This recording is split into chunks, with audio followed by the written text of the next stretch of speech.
Derivation of cosine rule.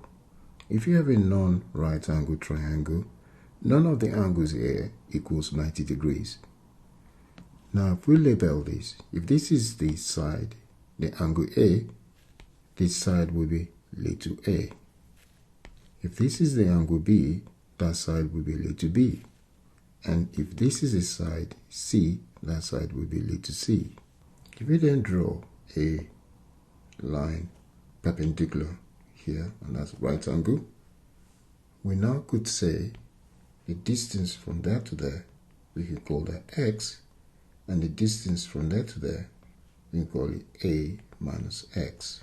Then applying Pythagoras theorem, we could say x squared plus, let's call this h, plus h squared equals c squared. Therefore, h squared equals c squared minus x squared. For the second side of the right angle triangle, we could also apply Pythagoras.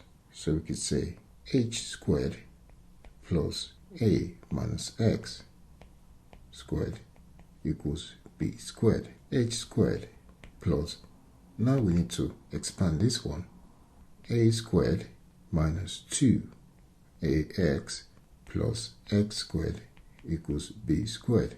So what we could do is make h squared the subject here too. H squared equals b squared minus a squared plus 2ax minus x squared. Now making the two h's equal, now we can write c squared minus x squared equals b squared minus a squared plus 2ax minus x squared.